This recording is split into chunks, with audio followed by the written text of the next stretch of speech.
The next morning, Christmas Day dawned bright and clear, the snow sparkling under the soft winter sun. Elliot arrived at the restaurant early, the empty dining room filled with the golden glow of sunlight streaming through the windows. He carried a small box with him, his steps deliberate as he made his way to the corner of the room, where a framed photograph of Daniel rested on a side table. The photo was one of his favorites, a candid shot of Daniel laughing, his face alight with joy as he held a soccer ball. Elliot placed the box on the table and carefully opened it, revealing a single ornament, a small silver angel with outstretched wings. He hung it on the Christmas tree that stood nearby, the delicate ornament catching the morning light. "Merry Christmas, Daniel," he whispered, his voice breaking slightly. "I miss you."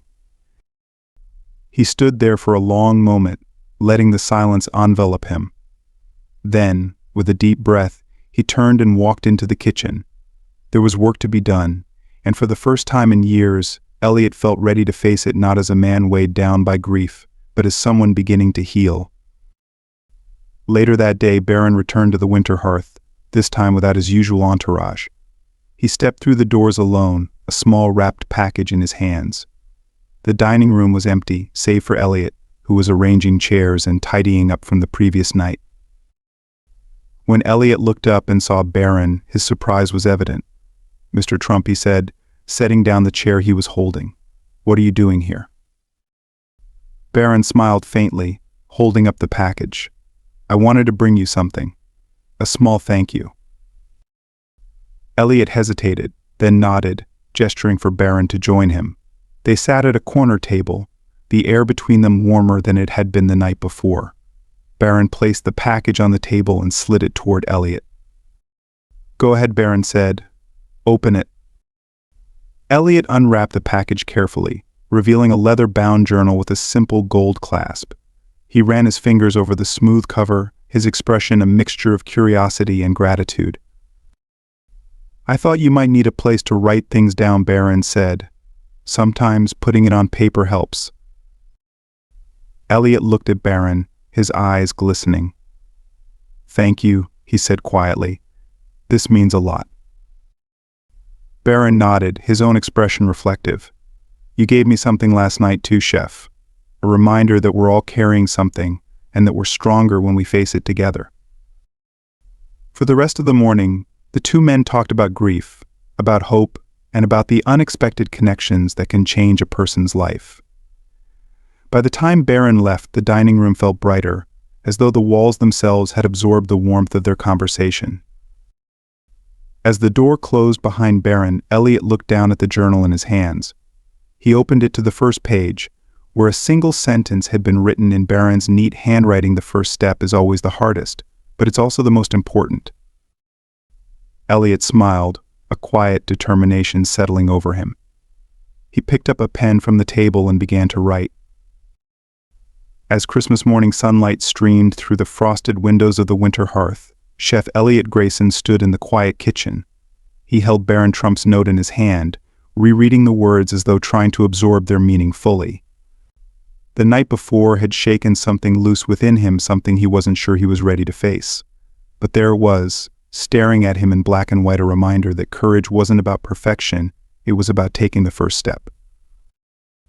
The kitchen, usually bustling with energy, now felt like a sanctuary. The stillness gave Elliot room to think, and for once he allowed himself to reflect. His fingers grazed the edges of the letter as his thoughts drifted back to Daniel, the bright, laughing boy who had once filled this season with joy. "What would you say if you were here, Daniel?" Elliot murmured aloud, his voice breaking the silence. In the corner, Sophie appeared, her arrival as quiet as the snow falling outside. She carried a tray of freshly brewed coffee, her expression thoughtful. "Morning, Chef," she said gently, placing the tray on the counter. Elliot gave her a small nod of acknowledgement. "Morning, Sophie." She hesitated before speaking again. "Didn't think I'd see you here so early, especially after last night." Elliot smiled faintly. "I couldn't sleep. Too much. On my mind." Sophie studied him for a moment, then gestured toward the letter in his hand. That from Barron.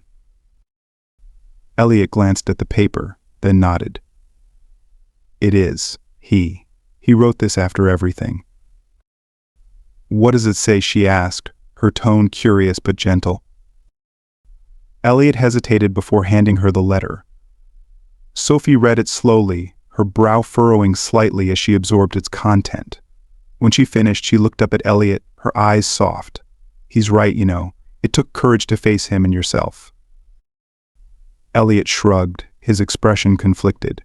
It didn't feel like courage at the time. It felt like survival. Sophie smiled faintly. Maybe they're the same thing. As the day unfolded, Elliot found himself moving with a sense of purpose he hadn't felt in years.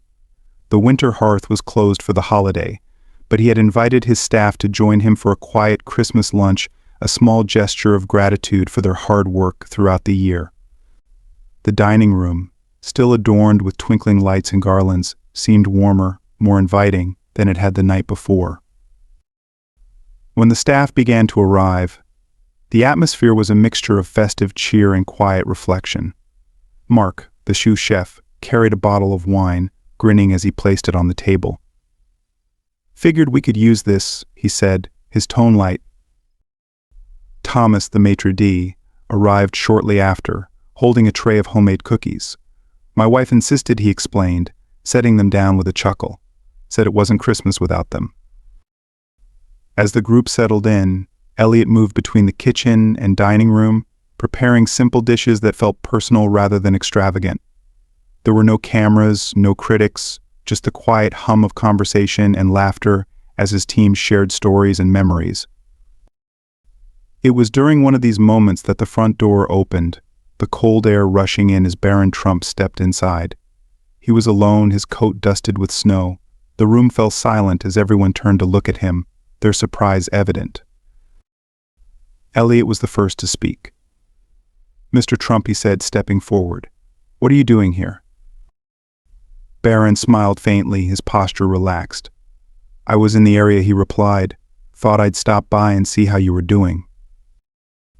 Elliot hesitated, then gestured toward the table. Join us. We're just having a quiet lunch. Barron nodded, shedding his coat and taking a seat. The initial tension in the room eased as the conversation resumed, albeit with a new layer of curiosity. Barron, for his part, seemed content to listen, occasionally offering a thoughtful comment or a polite question. It wasn't until the plates had been cleared and the wine nearly finished that Barron turned to Elliot, his expression serious. Chef, may I ask you something? Elliot nodded, leaning back in his chair. Of course. What's next for you? Barron's question was simple, but it carried an unexpected weight. Elliot paused, the question catching him off guard. Next he repeated, as though the concept were foreign to him. Barron nodded. You've taken the first step, but where does it lead? What do you want to do with it? The room grew quiet again, the staff subtly watching their exchange. Elliot considered the question, his gaze drifting toward the Christmas tree in the corner. The silver angel ornament he had placed there that morning caught the light, its presence both comforting and bittersweet. I don't know, Elliot admitted finally. For so long I've been stuck just surviving, like Sophie said. I've never thought about what comes after. Barron leaned forward slightly, his tone gentle but firm. Then maybe it's time to start.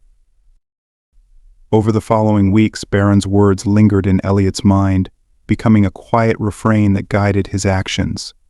The winter hearth continued to operate as usual, but Elliot began to see his work through a different lens. He started to notice the small, human moments, the laughter of a couple sharing dessert, the delight on a child's face as they tried something new. These were the things he had taken for granted, the things Daniel would have loved. It was during one of these reflective moments that an idea began to take shape. Elliot stood in the kitchen, his hands dusted with flour, as he prepared a batch of freshly baked rolls. The memory of Daniel's laughter echoed in his mind, mingling with the warmth of the moment. What if this place could be more? He murmured aloud. Sophie, who had been slicing vegetables nearby, looked up, More how? Elliot set down the dough, his expression thoughtful. More than just a restaurant. A place where people can connect, share their stories. A place where no one feels alone. Sophie smiled, her eyes lighting up. I think Daniel would have liked that. Elliot nodded, the weight of her words settling over him. I think he would have, too. As the idea grew, so did Elliot's determination to make it a reality. He began to host monthly community dinners, inviting people from all walks of life to share a meal. The dining room was rearranged to accommodate long communal tables, and the menu featured simple, comforting dishes that reflected the season. Barron became a frequent guest, often showing up unannounced to lend a hand in the kitchen or sit with the guests. His presence brought a quiet sense of reassurance, a reminder that even the most unexpected connections could lead to something meaningful. One evening, as the first community dinner came to a close, Elliot stood at the head of the table, looking out at the room filled with laughter and warmth. For the first time in years, he felt a sense of peace, not because his grief had disappeared, but because he had found a way to channel it into something that mattered. Thank you, he said, his voice steady but emotional. Thank you for being here tonight. This is just the beginning. As the guests applauded, Elliot glanced at Barron, who offered him a small, encouraging nod. In that moment, Elliot knew he wasn't alone, that he had found not only a purpose but also a community. And for the first time, he allowed himself to believe that brighter days were still ahead.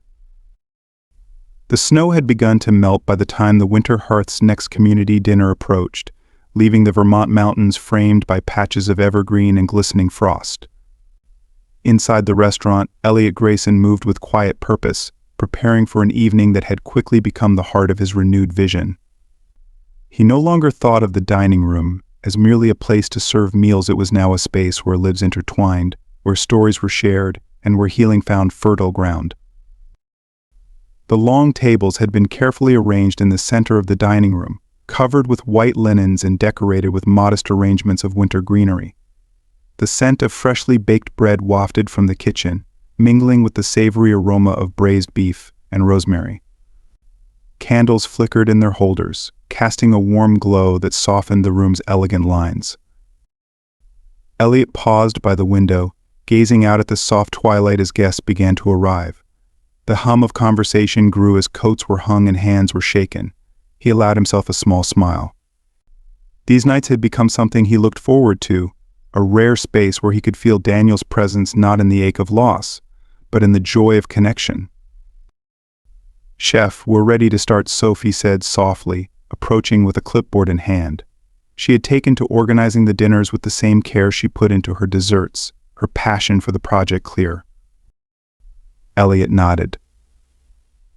Thanks, Sophie. Let's make tonight special. As the dinner unfolded, the room buzzed with warmth and camaraderie. Guests, many of whom had been strangers when they arrived, laughed and talked like old friends. Elliot moved among the tables, checking on the food and occasionally stopping to join a conversation. He found himself drawn to a small group at the far end of the room, a retired teacher, a young single mother, and a man who had recently lost his wife. Their stories wove together with a depth that left him both humbled and inspired. Chef Grayson, the retired teacher, said, turning to him as he approached, "You've created something remarkable here. It's rare to feel this kind of connection anymore." Elliot smiled, his gratitude genuine. "Thank you. It's the people who make it what it is." The teacher nodded thoughtfully. "Still, it takes a spark to start a fire." Barron Trump arrived halfway through the dinner, his presence as understated as ever. He slipped in quietly, exchanging a few polite greetings as he made his way to the kitchen. Elliot noticed him immediately and excused himself from the table. Barron, Elliot said, meeting him at the door. "I wasn't sure you'd make it tonight." Barron shrugged lightly, his expression calm but warm. "I wouldn't miss it." Besides, he added with a faint smile, "I heard there's a shortage of dishwashers tonight." Elliot chuckled, shaking his head. "We might be able to find a place for you." Barron spent the rest of the evening helping where he could, refilling water glasses, carrying plates to the kitchen, and even stepping in to assist Sophie with desserts. His quiet humility didn't go unnoticed, and by the end of the night, the staff and guests alike regarded him with a genuine fondness. After the dinner had concluded and the last guests had departed, Elliot and Barron found themselves alone in the dining room. The candles had burned low, their warm light giving the room an almost dreamlike quality.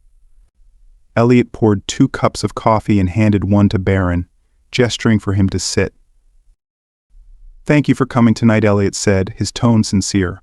"It means a lot." Barron nodded, taking a sip of his coffee. "I wouldn't be here if it weren't for you." Elliot raised an eyebrow. "Me?" Barron set his cup down, his gaze thoughtful. "You showed me something I didn't expect to find here, something I didn't even know I needed. You taught me that healing isn't just about letting go, it's about finding something worth holding on to." Elliot's throat tightened at the younger man's words. He had spent so long consumed by his own pain that he hadn't considered how his journey might resonate with someone else. Barron, Elliot began, his voice quiet but steady.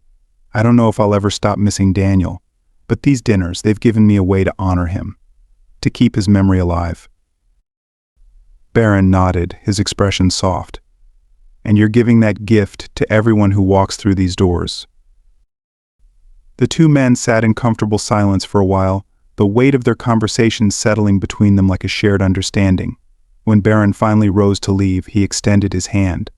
Elliot took it, the handshake firm and filled with a mutual respect that needed no words. Over the following months, the winter hearth became a beacon in the community. Word spread about the monthly dinners, drawing people from nearby towns and even farther afield. Each dinner brought new faces and new stories, but the heart of the event remained the same: connection, understanding, and hope. Elliot found himself changing in ways he hadn't anticipated. The once gruff chef who had built walls around his grief now welcomed vulnerability, both in himself and in others. He began to see his kitchen not just as a place of work, but as a space where lives could be transformed. Barron continued to be a regular presence, often bringing ideas or small tokens to contribute to the dinners. One evening, he arrived with a framed photograph of a community garden he had helped establish in New York. He placed it on the mantel in the dining room, explaining how the garden had become a place of renewal for its visitors. "Maybe we could start something like this here," he suggested, his tone casual but hopeful. Elliot studied the photograph, his mind already spinning with possibilities. "I think Daniel would have loved that," he said quietly. As the seasons changed and winter gave way to spring, the winter hearth grew into more than a restaurant.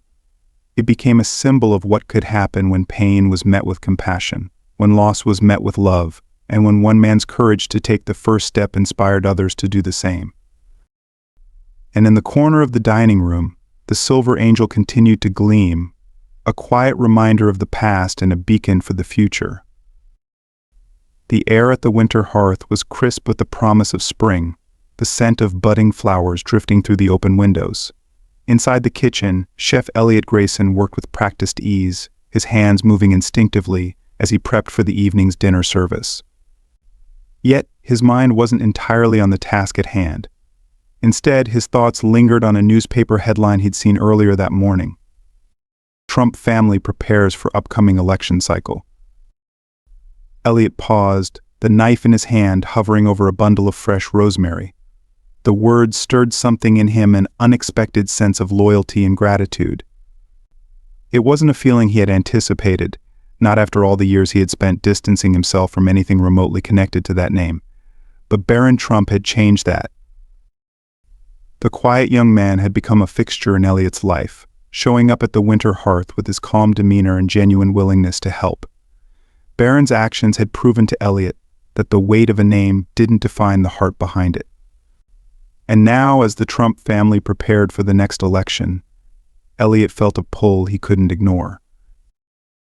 That evening, as the last of the guests departed, Barron lingered in the dining room, helping Sophie stack chairs and tidy up. Elliot watched him from the kitchen, a faint smile tugging at the corners of his mouth. There was something remarkable about Barron, something quiet yet profound. He wasn't just a guest or a volunteer, he had become a friend, a confidant, and in many ways a catalyst for Elliot's transformation. "Barron," Elliot called, stepping into the dining room. "Got a minute?" Barron straightened, brushing a speck of dust from his sleeves. "Of course. What's on your mind?" Elliot gestured toward the corner booth, where they often sat after the dinners to share coffee and conversation. As they settled into the familiar space, Elliot leaned forward, his elbows resting on the table. "I saw the news this morning," Elliot began, his voice steady but thoughtful. "About your family gearing up for the next election." Barron's expression shifted slightly, a mix of curiosity and caution. "And what did you think?" Elliot hesitated, choosing his words carefully. "I thought about you, about everything you've done for this place, for me. You've shown me a side of your family that I never would have seen otherwise." Barron met his gaze, his expression unreadable. "What are you saying, Chef?" Elliot took a deep breath, the weight of his decision pressing on him. "I'm saying I want to help. If there's anything I can do to support you or your family, I'm in." For a moment, Barron said nothing, his blue eyes studying Elliot with quiet intensity. Then, a small smile broke across his face, one of genuine warmth. "That means a lot, Elliot, more than you know." The decision wasn't one Elliot made lightly. Over the next few weeks, he found himself navigating a new world, one filled with campaign rallies, strategy meetings, and conversations about policy and vision. It was a stark departure from the sanctuary of his kitchen, but it felt like a natural extension of the journey he had started months ago. His involvement began modestly attending local events, sharing his story with small groups of voters, but it quickly grew. Elliot's authenticity and passion resonated with people, drawing them in and reminding them of the power of personal connection. When he spoke about Barron, his words were filled with genuine admiration. "Barron Trump isn't just a name or a title," Elliot told a gathering of local business owners. "He's someone who listens, who shows up, who makes you believe that change is possible not through power, but through kindness." The crowd responded with applause, their energy feeding into Elliot's newfound sense of purpose. For the first time in years, he felt like he was part of something bigger than himself, something that could make a real difference. One evening, after a particularly lively town hall event, Barron found Elliot sitting on the steps of the venue, a cup of coffee in his hands. The night was cool, the stars scattered across the sky like diamonds. "Penny for your thoughts?" Barron asked, taking a seat beside him. Elliot chuckled softly, shaking his head. "I was just thinking about how far I've come. If you'd told me a year ago that I'd be here speaking at rallies, supporting a campaign, I'd have called you crazy." Barron smiled, his tone light but sincere. "Life has a funny way of surprising us." Elliot turned to him, his expression earnest. "It's because of you, Barron. You didn't just change my mind about your family, you changed my life." Barron looked down, a hint of humility in his demeanor. "I didn't do anything special, Chef. I just believed in you." As the campaign gained momentum, Elliot's role continued to evolve. He became a trusted voice in the community, his reputation as a chef and restaurateur lending him credibility and relatability. His story of loss, redemption, and the unexpected bond he had formed with Barron became a powerful narrative that resonated with voters. At one event, Elliot stood on a small stage, a microphone in his hand. The crowd before him was a mix of ages and backgrounds, their faces lit with anticipation. "I used to think that my pain defined me," Elliot began, his voice steady but emotional. "I thought that losing my son meant losing myself. But then I met someone who showed me that grief doesn't have to be the end of the story. It can be the beginning of something new." He paused, his gaze sweeping across the crowd. "Barron Trump didn't just teach me that he lived it. And because of him, I'm standing here today telling you that change is possible, hope is possible, and we all have a part to play in making it real. The crowd erupted into applause, their cheers echoing into the night. In the front row, Barron stood quietly, his hands tucked into his pockets, a small but proud smile on his face. As election day drew closer, Elliot found himself reflecting on the journey that had brought him to this moment. The winter hearth remained his sanctuary, but it was no longer the sole focus of his life. He had discovered a new purpose, one that extended beyond the walls of his restaurant and into the hearts of the people he met. Late one evening, after a long day of campaigning, Elliot returned to the winter hearth. The restaurant was empty, its tables and chairs neatly arranged for the next day's service. He walked to the corner where Daniel's photograph still rested, the silver angel ornament hanging nearby. "Daniel," he said softly, his voice thick with emotion. "I wish you could see this. I wish you could meet Barron, see what he's done not just for me, but for so many people." He reached out, his fingers brushing the edge of the frame. "I miss you every day, but I think I'm finally doing something you'd be proud of." On the night of the election results, the Winter Hearth hosted a private gathering for close friends and campaign supporters. The air was electric with anticipation, the room filled with laughter, conversation, and the occasional nervous glance at the television screens mounted on the walls. Elliot stood behind the bar, pouring glasses of champagne for the guests. He felt a mixture of excitement and anxiety, the weight of the evening pressing down on him. When the results were finally announced, the room erupted into cheers. Barron, standing near the center of the room, was immediately surrounded by well-wishers. But even in the midst of the celebration, he sought out Elliot, weaving through the crowd to find him. "You did it," Elliot said, his voice filled with pride. Barron shook his head, his expression humble. "We did it." They clinked glasses, their smiles reflecting the shared journey that had brought them to this moment. And as the celebration continued, Elliot allowed himself to feel something he hadn't in a long time: hope, not just for himself, but for the future they were building together. What a journey this story has taken us on, a journey of healing, forgiveness, and the power of human connection. From Chef Elliot Grayson's grief-stricken heart to Barron Trump's quiet determination to make a difference, we've seen how even the most unexpected relationships can ignite profound change. This isn't just a story about loss or redemption, it's a story about the courage to take the first step, the strength to open your heart, and the impact one person can have on another's life. Elliot's transformation, inspired by Barron's kindness and humility, reminds us that no matter how heavy our burdens, there's always a way forward. Together they showed us the beauty of turning pain into purpose and the magic of shared humanity. If this story touched your heart, we invite you to be part of its ripple effect. Hit the like button to show your support, and don't forget to subscribe to our channel for more stories that inspire, uplift, and bring us closer together. Share this video with your friends and loved ones. It could be the spark they need to find hope in their own lives. We'd also love to hear from you. What did this story mean to you? Which part resonated most with your own experiences?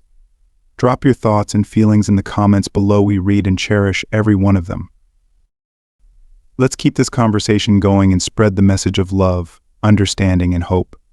Together we can make a difference.